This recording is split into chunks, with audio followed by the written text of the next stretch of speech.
कुछ चोर सिर्फ आपका धन ही नहीं चुराते, वे आपका भविष्य चुरा लेते हैं, आपके सपनों को कुचल देते हैं और कभी-कभी आपकी आत्मा तक चूस लेते हैं। सबसे बेशर्मी की बात, वो कभी मानते ही नहीं कि उन्होंने चोरी भी की है और यही बेशर्मी कभी-कभी दुनिया का भविष्य बदल देती है।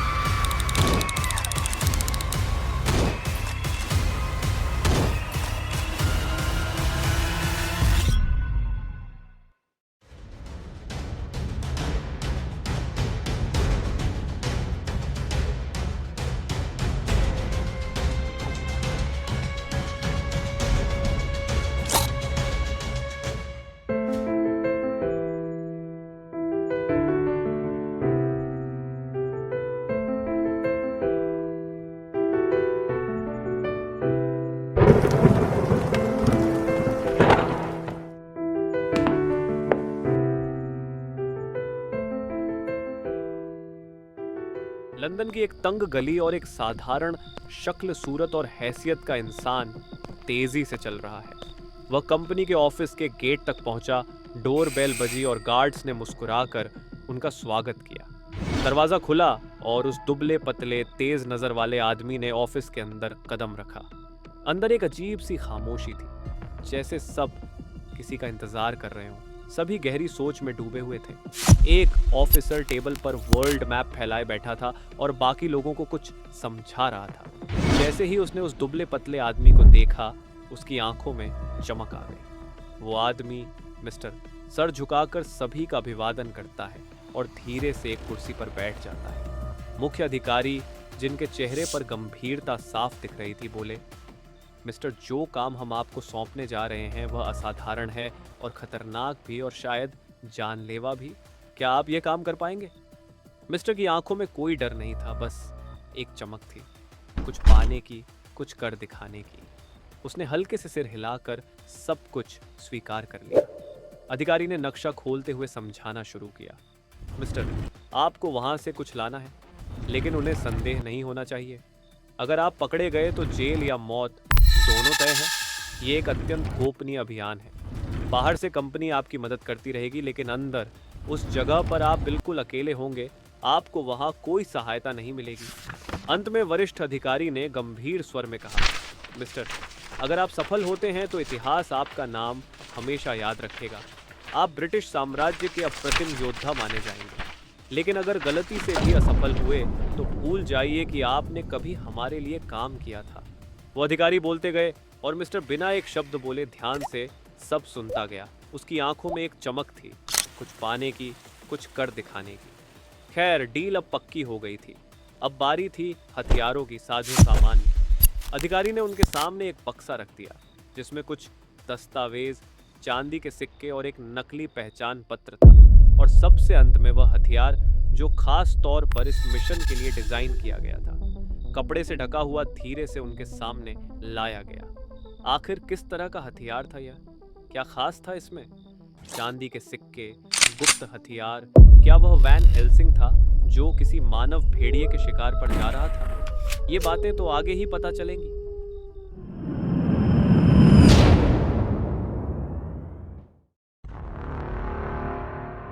मार्च 1848।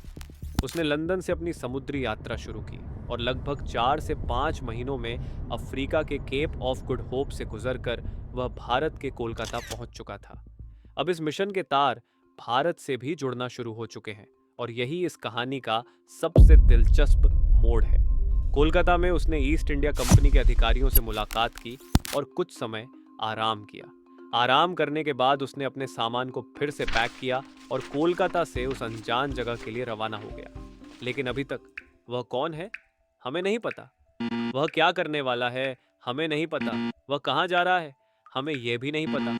आखिर वह कौन सी जगह थी जहां जाने को ईस्ट इंडिया कंपनी के अधिकारी भी घबरा रहे थे? वही माइटी ईस्ट इंडिया कंपनी जिसने दुनिया के ज्यादातर हिस्सों को अपना उपनिवेश बना डाला था।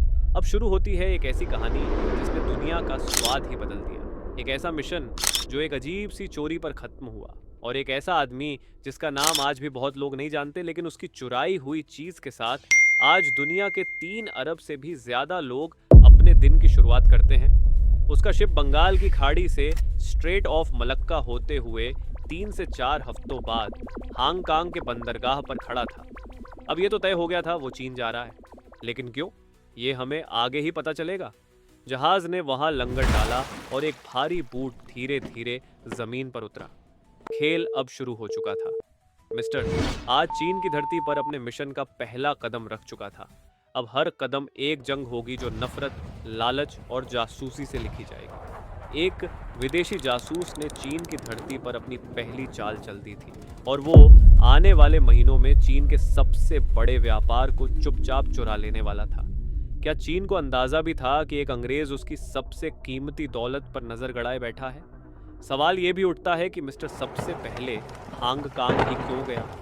इसका राज छिपा था नानकिंग की संधि में, जो अफीम युद्ध में चीन की हार के बाद हुई थी। इस हार के बाद चीन को हांगकांग को हमेशा के लिए ब्रिटेन को सौंपना पड़ा और 5 अन्य बंदरगाहों में व्यापार की छूट देनी पड़ी।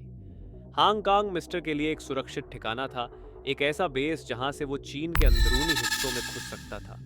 उनका अगला टारगेट था जेजियांग, फुजियान और अनहुई, क्योंकि वहीं थी वह चीज जिसकी तलाश में मिस्टर आया था। लेकिन एक दिक्कत थी, एक विदेशी होने के कारण हर किसी का ध्यान उसी पर जाता था। उसे इस चीज से बचना था। बेवजह का ध्यान आकर्षित करना मतलब मुसीबत को न्योता देना, और वो जानता था कि हांगकांग में कई चीनी जासूस पहले से मौजूद थे। उस वक्त विदेशियों को चीन के आंतरिक हिस्सों में यात्रा करने की अनुमति नहीं थी, और जिस जगह मिस्टर जाना चाहता था वहां तक पहुंचना और भी खतरनाक था। तो उसने दिमाग लगाया। मिस्टर ने तय किया कि वे चीनी वेशभूषा में चीनी बनकर चीनियों के बीच ही घुसेंगे, ताकि वो बिना शक के उनके बीच घुल मिल जाए, और इस काम में उनका पिछला अनुभव काम आने वाला था। क्योंकि मिस्टर लगभग 3 साल पहले भी चीन आ चुका था। उसे चीनी भाषा का बुनियादी ज्ञान था और वो चीनी रीति रिवाजों से भी परिचित था।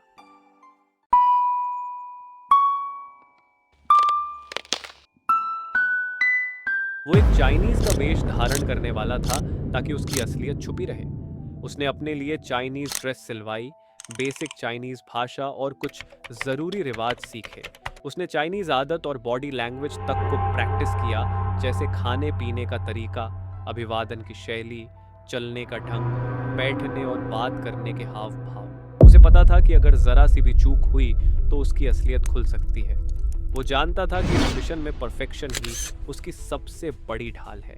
इसलिए उसने अपने नॉलेज को और गहरा किया, कुछ ज़रूरी इंस्ट्रूमेंट्स उठाए और साथ ले गया आईने, कैंची, कपड़े जैसी लुभावनी चीज़ें जो उस समय आम चीनी लोगों के लिए बहुत कीमती मानी जाती थी।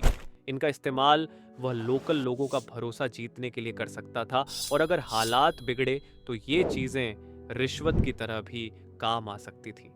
आज के ज़माने के हिसाब से लोगों को इन मामूली तोहफों पर हंसी आ सकती है, लेकिन ध्यान रखिए, हम 1848 की बात कर रहे हैं। उस समय ऐसे छोटे और मामूली सामान भी बहुत बड़ा प्रभाव छोड़ते थे। इन चीज़ों के जरिए न सिर्फ रिश्ते बनते थे, बल्कि रास्ते भी खुलते थे। कंपनी ने भी अपने जासूस की ज़रूरतों का पूरा ख्याल रखा। मिस्टर के लिए स्पेशल परमिशन और एक कवर स्टोरी तैयार की गई, जिसमें उसकी असली पहचान और काम को पूरी तरह बदल दिया गया। वो अब एक ब्रिटिश एजेंट नहीं था, बल्कि एक अलग ही किरदार में ढल चुका था। कंपनी ने उसके लिए कुछ भरोसेमंद चीनी बोलने वाले असिस्टेंट भी भेजे। साथ ही बेहद डिटेल्ड मैप्स बनाए गए, जिनमें चीन के कुछ खास इलाके जेजियांग, फुजियान और अनहुई खास तौर पर हाईलाइट किए गए थे। यही वो ज़मीनें थीं जहां उसकी असली मंजिल छुपी हुई थी। उसे एकदम साफ निर्देश दिए गए थे, वो सीधे चीन के अंदरूनी इलाकों में नहीं जा सकता था। विदेशी नागरिकों को वहां घुसने की मनाही थी। उसे लोकल एजेंट्स, तस्करों और भरोसेमंद बिचौलियों का सहारा लेना होगा। ये रास्ता लंबा और खतरनाक था, लेकिन और कोई विकल्प नहीं था। मिस्टर ने मानसिक रूप से खुद को रिस्क और डेंजर के लिए तैयार कर लिया था, क्योंकि अगर वो पकड़ा जाता तो मौत तय थी, और वो मौत न सिर्फ उसके लिए बल्कि मिशन के लिए भी एक असफलता होती।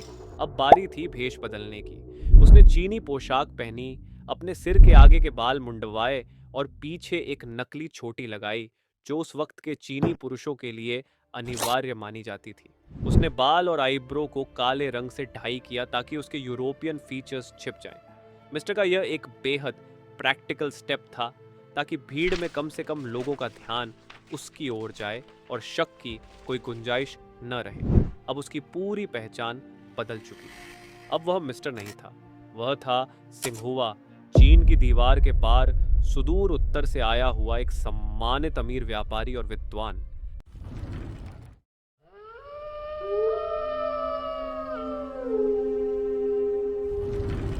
एक भेड़िया भेड़ की खाल पहनकर शिकार के लिए तैयार हो चुका था और इससे बेखबर भेड़ यानी चीनी लोग एकदम मस्त जिंदगी जी रहे थे, अफीम के नशे में डूबे हुए थे और एक भेड़िए को पहचानने की क्षमता खो चुके थे। चीनियों को लगा कि सब ठीक है, लेकिन पृथ्वी के दूसरे कोने से हजारों मील दूर किसी की नजरें उन्हें लग चुकी थी।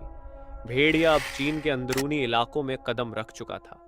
अब तो ये वक्त ही बताएगा कि भेड़ें उसे पहचान पाएंगी या नहीं, या फिर अपना समझकर हमेशा की तरह धोखा खा जाएंगी।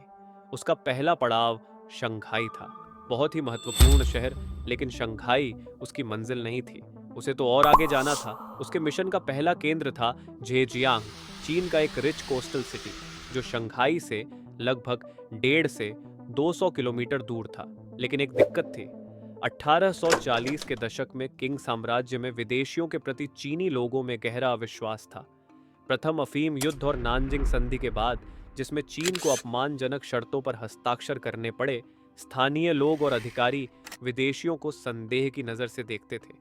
झेजियांग एक रिच कोस्टल सिटी होने के नाते व्यापार और विदेशी गतिविधियों के प्रति विशेष रूप से सतर्क था। लेकिन मिस्टर को तो जाना ही था, आखिर यह उसके मिशन का हिस्सा जो था। अब मिस्टर को शंघाई से झेजियांग के लिए निकलना था।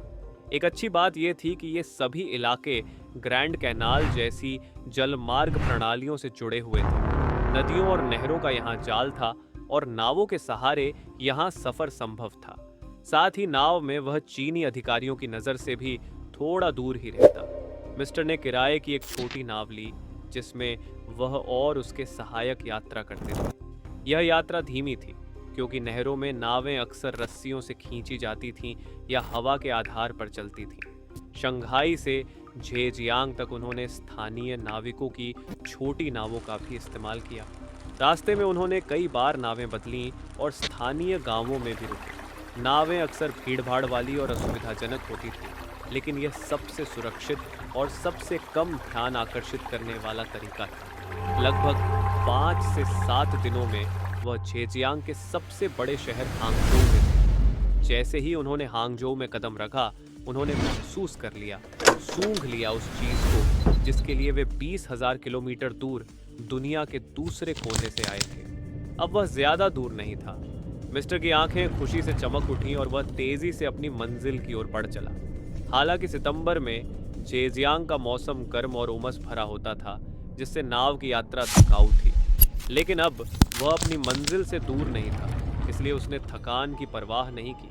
उसने अपने सामान को अपने नौकर वांग को उठाने को कहा और तेजी से वे लोग गांवों की ओर निकल गए। कुछ समय बाद वह उस जगह पहुंच चुका था।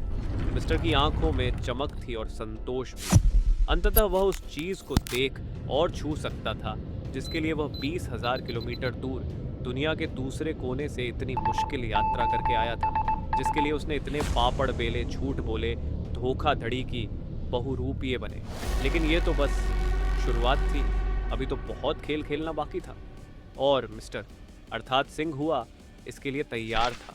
उसने सुनहरी, चमकती, हरी ओस में नहाई कुछ पत्तियों को तोड़ा और ऐसे देखा मानो ये पत्तियां ही अब उसकी और ब्रिटिश साम्राज्य की किस्मत तय करेंगी। क्या वाकई ये पत्तियां कॉरपोरेट इतिहास की सबसे बड़ी डकैतियों में से एक को जन्म देने वाली थी? क्या वाकई ये इतनी कीमती थी कि एक साम्राज्य को गिराने या उठाने का दम रखती थी? इन सभी सवालों का जवाब आपको इस डॉक्यूमेंट्री के पार्ट 2 में मिलेगा।